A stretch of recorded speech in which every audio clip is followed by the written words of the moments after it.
আসসালামু আলাইকুম। দূরের কাছে যে যেখানে বসে এই মুহূর্তে ভিডিওটা দেখছেন তাদের সবাইকে মাহফুজা কিচেন ভিডিওতে ওয়েলকাম। আজ নুডলস রান্না করব। এই একই রেসিপিতে আপনারা যে কোনো ধরনের নুডলস, পাস্তা বা চাউমিনও রান্না করতে পারেন, খুবই ভালো হয়। আমরা তো সব সময় অনেকভাবে নুডলস রান্না করে থাকি, আমি একদম সিম্পলভাবে আজকে করেছি, সেটাই আপনাদের সাথে শেয়ার করছি। দেখতেই পাচ্ছেন কতটা লোভনীয় হয়েছে, সত্যি বলছি খুব মজা হয়েছে আজকের এই নুডলসটা। তো কথা না বাড়িয়ে চলুন আমরা মূল রান্নায় চলে যাই।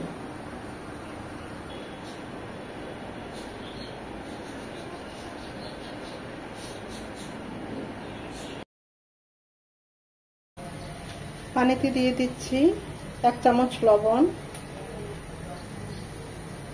1 চামচ সয়াবিন তেল।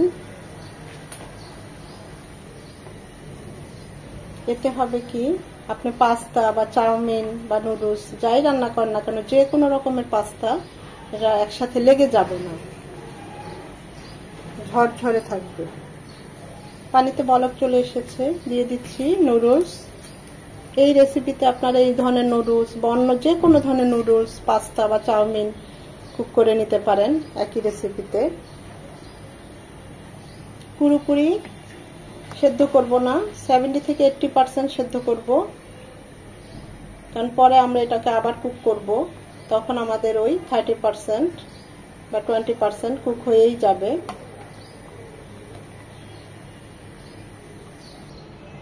আমাদের নুডলসটা 70 থেকে 80% সেদ্ধ হয়ে গিয়েছে, এর চেয়ে বেশি কুক করব না। এটা কিন্তু নুডলস, পাস্তা যাই আপনারা সেদ্ধ করেন, ঠান্ডার বা নর্মাল পানিতে কখনো এটা ধুইতে যাবেন না, এমনিতেই ঠান্ডা করবেন, তাহলে এর টেস্টটা একদম চলে যাবে।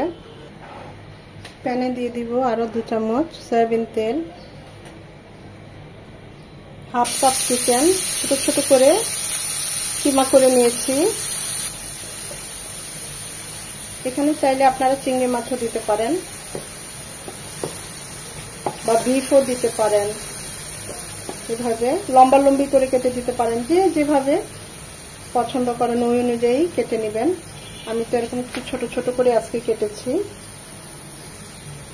চিকেনটা 2-3 মিনিট ভেজে নেব, যেহেতু একদম ছোট ছোট করে কাটা, এটা খুব সহজেই কুক হয়ে যাবে।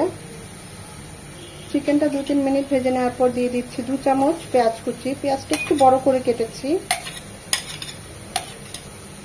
আর একটা বড় টমেটো এভাবে পেঁয়াজের মতো কুচিয়ে নিয়েছি।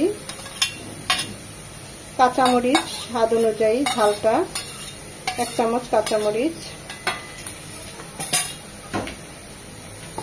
এখন এই সবকিছু আরো 2-1 মিনিট একটু ভেজে নেব।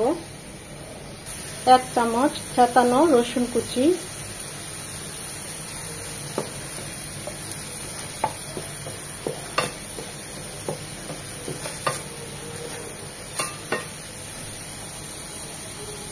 1 চামচ ডার্ক সয়া সস, 1 চামচ oyster soya sauce, red chilli sauce 1 চামচ, 2 চামচ টমেটো সস। আমি যে সসগুলো দিলাম সেগুলো যে দিতেই হবে এমন কোনো কথা নেই, হাতের কাছে যদি শুধু টমেটো সস থাকে সেটা 2 চামচ দিয়ে দিলেই হবে। 1/2 চামচ গোলমরিচ গুঁড়ো। আমরা এখানে 3-4 রকমের সস দিয়েছি, সসে কিন্তু লবণ থাকে, বিশেষ করে সয়া সসে, তাই লবণটা পরে টেস্ট করে বুঝে দেব।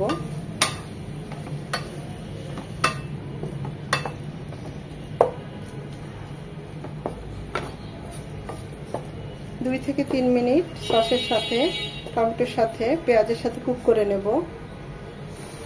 এটা 2-3 মিনিট হতে থাক। এখানে 2টো ডিম নিয়েছি, সামান্য একটু লবণ দিয়ে একদম জুসি করে জাস্ট উল্টিয়ে পাল্টে একটু ভেজে নেব। 2 থেকে 3 মিনিট চিকেনটা কুক করার পর এখানে দিয়ে দেব প্যাকেটের মশলা, নুডলসের ভিতরে যে মশলাটা থাকে সেই মশলাটা। আমি এখানে 4 প্যাকেট নুডলস নিয়েছি, 4 প্যাকেট মশলাই আছে। মশলাটাকে কুক করার জন্য জাস্ট 2 চামচ ফুটানো পানি দিয়ে দিলাম।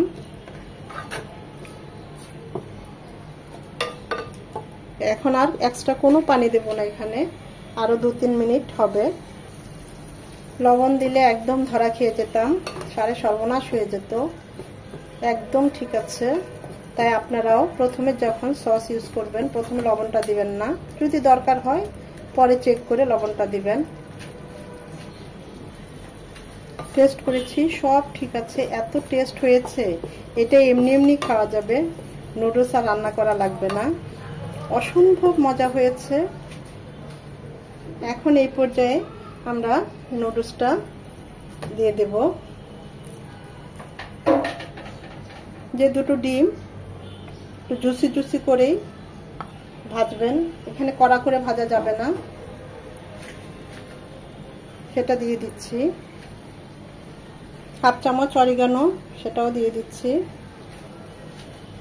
সবকিছু ভালোভাবে মিশিয়ে নেব।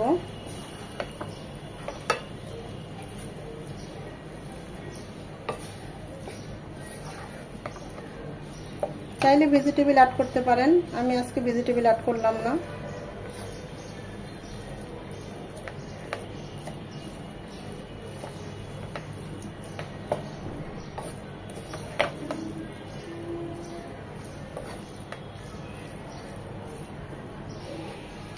অসম্ভব ভালো হয়েছে, অসম, এতটা মজা হয়েছে বলার মতো না। সত্যি বলছি, আজকের এই নুডলসটা অনেক মজা হয়েছে। 2 থেকে 3 মিনিট হবে, কারণ আমাদের নুডলসটা অলরেডি 80% কুক করাই আছে। এই হালকা ডিম আছে, ডিম মিডিয়াম টু লো হিটে এখন 2-3 মিনিট কুক হবে। এতেই দেখবেন বাকি নুডলসটা কুক হয়ে যাবে।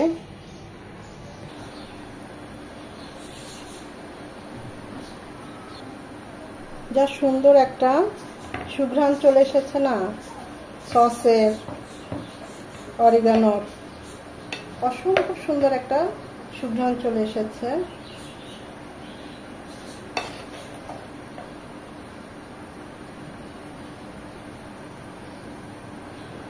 অসম্ভব মজা হয়েছে, একদম সিম্পল। আমরা তো অনেকভাবেই নুডলস খেয়ে থাকি, উপরে একটু সস ছড়িয়ে দিলাম। অসম্ভব ভালো হয়েছে, অসম্ভব ভালো হয়েছে। নিজে করেছি সেজন্য বলছি না, সত্যি বলছি, এতটা সিম্পলের মাঝেও যে এত সুন্দর মজার নুডলস তৈরি হয়, আপনারা একবার করবেন, না করলে বুঝতে পারবেন না। খুবই ভালো হয়েছে, খুবই ঝটপট এবং সিম্পল। এখানে চিকেনটা দেখা যাচ্ছে না যেহেতু আমি কিমা করে দিয়েছি, কিন্তু মুখে দিলে প্রতিটা বাইকে বাইকে চিকেন আছে। চাইলে আপনারা আরো 2 বা 1টা ডিম বাড়িয়ে দিতে পারেন, সেক্ষেত্রে মজাই হবে, খারাপ হবে না। চেষ্টা করেছি, আমি যেভাবে সবসময় খাই প্রায়ই এভাবে করি, সেভাবে আপনাদের সাথে নুডলস রান্নাটা শেয়ার করতে। আশা করি আপনাদের ভালো লাগবে। যদি ভালো লেগে থাকে লাইক কমেন্ট শেয়ার করে দিবেন। ধৈর্য ধরে যারা এতক্ষণে ভিডিওটা দেখেছেন তাদের সবাইকে অসংখ্য ধন্যবাদ।